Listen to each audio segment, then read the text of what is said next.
Yeah, I tell you. You bad. It is the Ham Radio Show.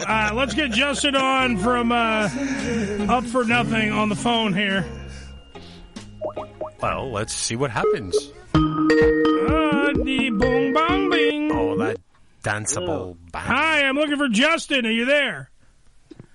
This is Justin. Hey, welcome to Ham Radio. Justin, how the fuck do you pronounce your last name? Yeah, what a great question. Thank you. My last name is pronounced Conigliaro. Conigliaro. Oh, I had a friend of mine, Conigliaro. You just had to sound it out. Conigliaro. He's a Jewish guy. Yeah. Conigliaro. You just had to sound it out. Yeah, good old Italian boy. Yep. Oh, look at your name there, Pinocchio. Yeah, you can't get more. I thought you couldn't get more Italian than my fucking name, Conigliaro. Calligraphy over here. Call him Caligula. Call him Caligula for sure. Yeah, Caligula or calligraphy. We'll call you either way. Justin is from the band. Up for Nothing, part of the S&M showcase here on the Ham Radio Show. We played some music from their stuff last week, the Summer Music Showcase. Mm-hmm. We have stuff, I think, Billy, somewhere in the system from the new album Escape Route. Yeah. But if you want more information on the band and you want to hear some of the past stuff that they have, go to upfornothing.bandcamp.com and you can get a whole bunch of information about the band. You can also get past songs and pretty much full albums you can actually listen to over there, because I was listening to, I had it on today when I was working. Yeah, it's a nice joint, man. Yeah, it's a nice track, man. So now explain to me, by the way, because you guys, you did hit it big. You were signed, and then what happened? Yeah. So it's a great question. We were doing it for a long time, man. Like we started playing in 2002, which is 20 fucking years ago. Watch your fucking language. God damn it. We started to hit our stride, like in terms of like fan base popularity, around 2013, and then a couple years after that, 2013 to 2016, like we went out to Europe, we toured in Europe, and we did a bunch of things, and it was awesome. Like, really, it was really awesome. But it was so difficult to maintain that it was just, I sacrificed so much of my life to make this work, and I was getting to that age where it was like everyone else around me was like had careers and had jobs and was getting married and having babies, and I'm like, I don't have anything to show for this. Like, this is great and it's fun, but what is it really, but what do you mean, wait, Justin, but what do you mean you didn't have nothing to show for it? You had a band who was signed. But they were all... Yeah, but that's not what you think it is. Like, it's not career money, you know what I mean? Like, it's enough money to get you through what you need to do with a band. But there was hardly any extra money coming in for that, All right, so just money enough for, like, prostitutes and candy. If you're lucky. Oh, I'm sorry, wait, I read that wrong. It's prostitutes named Candy. Sorry. I read that wrong. That too. You got to have the hit record to get the groupies. Yeah. Well, they had groupies. My girlfriend was one of their groupies. Oh, cool. I don't think she blew any of them. I'm just saying she was one of the groupies. Because she's in that video that we played the song from. Oh. What was This Moment. This Moment, thank you. I keep saying the wrong name. I'm like, at this moment in time, this moment, and she's in the video. She had blonde hair at that point, Joe. Uh-huh. And she's right next to the drummer. And you can play Spot My Girlfriend if you want on that video. They all like the drummer for some reason. I don't know. Well, the drummer knows how to hit the skins. I guess so.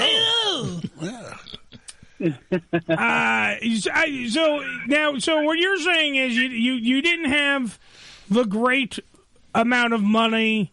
You felt it wasn't fulfilling enough. So, number one, how do you make the decision to leave? So it wasn't that it wasn't fulfilling, because it was. But it was fulfilling in a very selfish way, if that makes sense. It was fulfilling, like, the whole idea of, like, being in a band and being successful and all of that. Like, and that was the thing that I wanted to do forever, right? Mm-hmm. it wasn't fulfilling in the sense of like, when this is over, where am I going to be, and what am I going to have, under my belt? You know what I mean? And I was putting so much work into this that I stopped going to school. I was working, I left my job to work at Guitar Center for a while because Guitar Center gave you at the time 3-month gig leave. So, because they wanted real musicians to work there. So you can go on tour for 3 months and come back and still have a job. Nice. So it was great for that, but it was a horrible job. So, however many months out of the year that I was there, I was fucking miserable. But it was great for the band, right? But then, that ties into this whole decision thing where it was like, how long am I going to work at Guitar Center? Like, everyone else was like doing the stuff, and the other members of the band weren't working as hard as me, so they were doing other things. Like, they were pursuing their careers and their lives and such, and I was just stuck, and it put me in like a really bad spot. So 2016, we decided we were going to put out a record. It was going to, be our last record. I had to reassess a bunch of stuff, and I went back to school. I got my master's. I got married. I did a whole bunch of shit in that couple years that we took off, and it put me in a way better place. Like, I was like, all right, like, now at least I have my shit together. So if I wanted to do this again in a much smaller scale, like, we'll do what we can instead of like try to push. I could do that and still feel good about, where I'm at personally. Well, all right, because you were at a different place in your life, and when you're writing all these songs, like, like how they always say, write what you know, right? So you're writing songs on now. Do you see a progression through your first albums up to what we're at now, which is Escape Route? Do you see that there is an actual difference in your writing because you're now living a different life? That's a solid question, man. I try. I went to broadcasting school. I don't know if anyone knows that. Nice. The weird thing about that is, like, the way that I've always approached writing, even when I could be in a good place, I could be in a bad place. The music is my outlet for negativity. Like, I am a super positive person, but I, whatever negative feelings I do kind of gather throughout my time, I kind of just, I bury them, and they all come out when I play music and when I write. So it is my way to get out the frustrations that I don't usually show people, and the negativity and all the bullshit of everyday life. 'Cause it exists within me, but I don't show it. Like, people who meet me usually don't know that I have a mean bone in my body, right? But it's buried in there, and then when I write, it all comes out. So for that reason, I say the writing is similar, because it's still my outlet for negativity. So there's still a twinge of darkness in what I write, even though it sounds super melodic and poppy. There's definitely a darkness there that I don't show in my everyday life. Because I was today, that's what I was doing. Because I was like, look, I've listened to certain songs that you sent me. Because I'll be straight up honest. My beautiful girlfriend Amanda, let me kiss her ass a little bit more because we fought before. Yes. So my beautiful girl Amanda, she introduced me to your, and yet again, sorry that we missed the concert due to the fact that, when COVID all good. You don't want to fucking fuck with COVID nowadays. So I was like really excited because the shit that she had shown me, literally, I love that type of music. I love that rock, kind of whimsical, funny punk rock kind of. You can dance to it. It's still got some fucking balls behind it. That kind of rock. And I'm like, she's like, oh, you're not going to like this. And I'm like, she starts playing. I'm like, this is exactly what I listen to. This is fucking great music. So today, like, I'm cycling through. I was on the website there. I was on upfornothing.bandcamp.com. And I'm cycling through all the albums. And it just sounded like one long concert. Because, like, it was, and every song, and I'm not going to tell you I know the fucking names of the songs. Not going to fucking lie to you. Yeah, of course. But the songs itself, every single one, there wasn't one shitty one that I went, change this one. I have to say that to your face. Nice. There wasn't That's awesome. one song that I went, wow, this is horrible crap. So obviously you have talent. Thank you. So now here's my question. The band has talent. When you start seeing the part of the time when you're during, let's call it the blip, and you're not in, you're not making albums, and you start seeing other bands that are kind of like your band succeed, does that piss you off, or does that go do you sit there and you have that you start shaking going, because I know that there are radio people I go, God damn, that person sucks, why did they get it, why us not that guy, because I mean that's a normal feeling. It's a normal, the green-eyed monster does come out. Do you ever have that feeling, and is there a band that you go, holy shit, that could have been us? That I don't know. I want to say no, but if I gave that more thought, I probably would find one or two. You know that I was like, man, I guess that feeling comes out more when it happens to people that I know or bands that we've played with. Then I would feel more of a connection to their success. To say when we played with that band, they were they had 4 people at their show or whatever it was, you know what I mean? And now they're doing really great and that's awesome, but there is a little bit of that, that fire that gets lit when that happens sometimes. Yeah. But for the most part, man, I'm happy for people. I'm happy for people's success, so it's hard to say, that I get jealous in that way, but I guess it could happen when it's someone that we know or a band that we played with a bunch, Yeah, see, I'm a motherfucker. When I think that someone doesn't deserve it, I get so annoyed. I'm that dick. You know what, dude? That's a good point, though. If it's not deserved, if it's someone who treated everyone like shit, or just was that's a different question. That. Absolutely, and I've seen that happen many times where it's people that were just shitty to us when we played with them or when we dealt with them in whatever ways that we have, and then they start succeeding. It's that definitely drives me crazy a little bit. Yeah, because look, it's human fucking nature. When you sit there and you know that you have talent, because perfect example, when I heard your stuff, Sum 41 started playing in my head, right? Now you guys are Sum 41 with more balls. That's how I would if someone wanted to hear this band Up for Nothing. By the way, Google Up for Nothing if you want to learn more about it and check out all the stuff. Or you could go to upfornothing.bandcamp.com like I did, and you can see if I'm right. If my assessment is astute, the band Sum 41 with more balls. That's what because you have a very kind of. I don't know how to explain it. It's a very early 2000s, late 90s, early 2000s sound, and it stays throughout all the albums. Like you were saying before, it has that same kind of bum, bum, bum, bum, bum, that same feeling because you're writing from the same place. Yep. And it does. Yeah, exactly. I mean, I don't even know how many albums you guys have per point blank, but every single one of them, there's not really sucky songs on there. I mean, I'm sure if I went over it with a fine-tooth comb, because Billy's looking at me like, come on, Eddie, you got to find some fucking shit. I would just, the influences.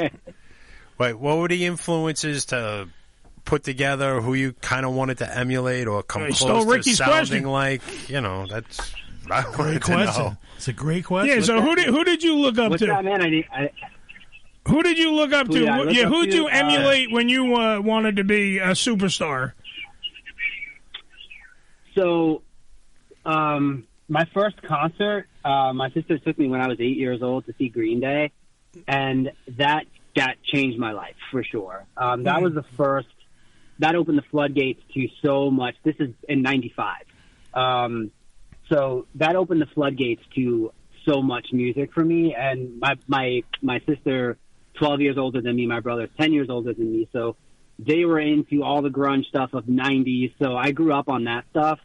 I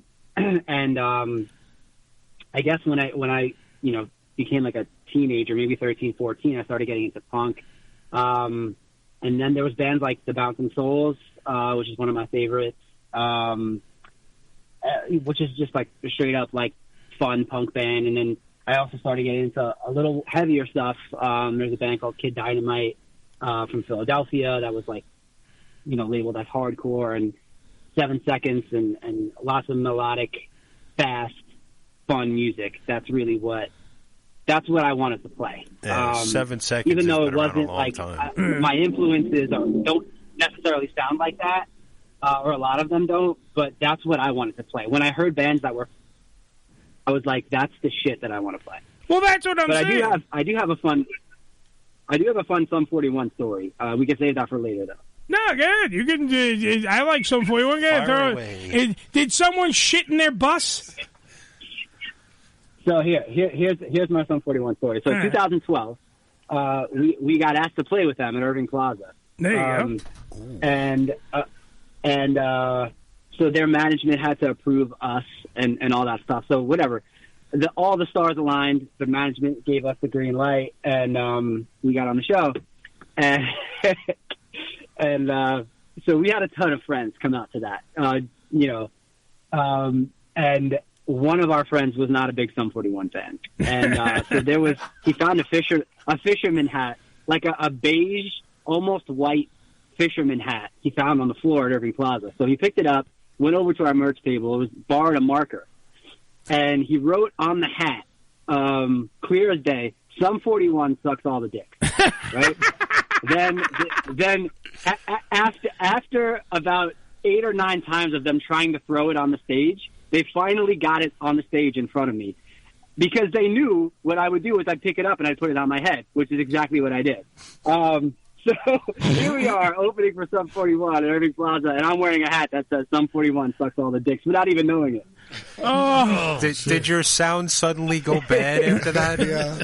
That's usually what'll happen. Oh, was that your last show with them? I'll bet you. Oh, that's funny. I would have picked up the hat, and then once I realized what it said, when I had to bring out Sum 41, because you got to be part MC at that point because you're finishing up. Yeah, we're going to bring out the band who sucks all the dicks, like this hat says. You mean kind of turn it back onto the crowd. Don't make it onto yourself at that point. When they wipe their chins, they'll be out. Absolutely. Or you take your ass, you just went, hey, this hat wipes all the asses, too. There you go. Oh, that's funny. Oh, Jesus. Because that literally is... You're getting like a kind of big opportunity. Irving Plaza, it's a historic venue. You're opening for a band. I'm telling you, you fit that mold. I mean, I think. Look, I'm not trying to blow smoke up your ass, Justin, but I totally think you're better than Sum 41. The band is better than, and I like Sum 41. I don't hate Sum 41, but definitely your band is better than. And it's usually a weird thing when the opening act is better than the main event. It doesn't happen a lot. Thanks, man. So, like, I would have wore that hat proudly. Sucks all the dicks. I would have worn it proudly.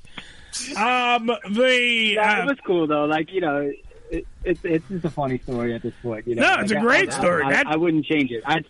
I'd still put it on now. No, the only thing I would change with it ending with somebody like a hot chick at the end going, "Oh, all the dicks? Maybe not yours." You know what I mean? Like, that's the only way that story gets better. That somehow you got a blowjob after the fucking performance.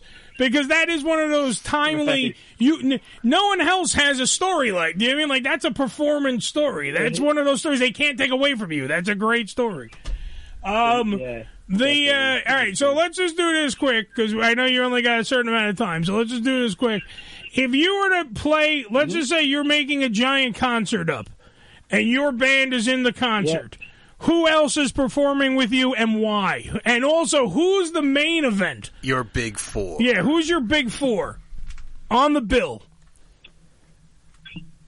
Wow. I gotta go with Green Day just because that would be so cool. I'm also gonna go out of left field with the rest of this. Celine Dion. I'm going Green Day. I'm going I'm going Rage Against the Machine. Nice. Let's see. R.I.P. I'm going Soundgarden. Black Hole. And us. All right, so we got Green Day is obviously because they're still alive, so they main event. Yep. And then right before them, I say Rage. Are you the opening act? Yep. Yeah, of course. All right, so you're the opening act. Soundgarden's going to be pretty quiet because they're dead. So the best part about being the opening act is you play and then you kick back and you watch it. You get to watch the show. Else. Exactly. Best seats in the fucking house. You're on stage. Yeah. And you don't have to worry if the band in front of you is so fucking good you don't want to go on. Yeah. True. Exactly. Well, what's funny, but that's the thing. But in his 4, the band after him doesn't exist. Yeah. So, well, there you go. There's going to be a long time changing stage stuff around. Yeah, a lot of dead people coming up now. That's true. It sucks all the dicks. They're very quiet, but you'll love them. Yeah. All right, so when is the concert in Coney Island that I am attending? When is it? And tell me what's on the docket, what's on the venue. Tell me what's going on. Yeah, so August 6th? We're playing the Coney Island Brewery. So that venue is essentially attached to the Brooklyn Cyclones baseball stadium. Correct. So right in front of the stadium, attached to the property, they kind of gate off a section there. And they put a stage and there's chairs and all the stuff. Right. So we've been playing there for a while. That place used to be called the Steeplechase Beer Garden. It used to be called Peggy O'Neill's. So that has been like our home base for many, many years with different names. But now it's called the Coney Island Brewery. And it is an actual legit brewery now, which it never used to be, which is pretty cool. Yeah, so it's a free show. It's all ages. Kids are able to come. Pets are able to come. And it's going to be awesome. We got 6 bands on the show, including us. And we put a lot of work into it. So it should be fun. And same like the show we played last week at Lucky 13th. Like it's so cool when you put so much time and effort and energy into something and come back after a certain amount of years, and it's still such a great response. There's really no words for that. So, Now, you're not going to be too tired from the night before and from playing at the Fire in Philly, are you? That's true. I mean, that's going to be a true test of like trying to get back into playing the back-to-back. Yeah, those are never it's fun. part of the business. We'll make it work. It's okay. It's in Brooklyn, so there's a party at Billy's house, the after party. So if you need to just relax, can't wait. Billy lives right over there, so it's fine. He'll hook you up. It's fun. Get you an IV, some booze. That's it's a good cool. point, though. So you'll be fine. You're a musician. Yeah. You will. You come on now. Don't let Billy put the bad mojo on. I know he was hyping your event. Thank you. Yeah, putting the Maluki on him. Come on. You play the night before. You play. You load up the car knowing that you're going home, your van and all that. You bring all your equipment up. That's an exciting thing. We played. We're going home. We're gonna play home. It's Exactly. Just play better. Exactly. You do a line of blow, you ride through the night. Come on, Rockstar. From Philly to here, you don't need lines. Call it a day. Exactly. Rockstar, you call it a night. That's it, Rockstar. That's what I would do. The old rock stars. These are new rock stars. Yeah. Now it's Perrier. Cool. No, yeah, he's. I believe that Justin is straight edge. Am I correct, sir? Yes. You know what, man? Like, I don't drink, I don't smoke, or any of that shit, but I just hate that term because it means different things to different people. Right. So, Okay. Someone, when I was a kid, people used to say like, oh, if you have sex, you're not straight edge. If you take Advil, you're not straight edge. So if you drink do coffee all or that stuff. caffeine, you're not straight edge. Right. So I was just like, you know what, fuck this. Like, I'm me. Like I don't. What's to your point? Like I don't drink or do anything like that. What's the opposite of straight edge? Like curved round? Dull. Like curved dull? What would be the? Because that's what I am. I have sex. I've done drugs. I've done it all. I drink like a fish. No one's completely straight. Yeah. I'm on painkillers right now to do this show. I guess you're the opposite of straight edge. That's what I'm saying. I'm perfectly round. I don't know what that means. I mean, I'm where you at, bro. Because I don't smoke. I don't drink. I don't do drugs. Any of that stuff. Nice. Never did. You never did? Never did. Never? No, never. Wait, hold on. You never smoked a joint even? I tried it once. Let's ask Justin. Hold on. Let's ask Justin. Have you ever smoked a joint? He went to Green Day when he was 8. Yeah, so he was doing. Yeah, he was doing good. Justin, what'd you say? I'm sorry, Billy talked over your answer with a fact. Go ahead, what? Yeah, it's all good. No, I never did. I never drank. I never smoked. I never done anything. It's because he seen Green Day when he was 8, and everybody around him was. Wow. So he looks and goes, I don't want to be like that. I don't want to end up like those motherfuckers. Like, so that's a valid point because, like I mentioned before, like, so I was 8. My sister is 20, right? 20, yeah. Like 12 years older than me. So I got to see my brother and my sister come home plastered, throwing up all hours of the night and morning, and I was just completely turned off. Yeah, right. Yeah. Same and I was thing like, with me. yeah, I'm good.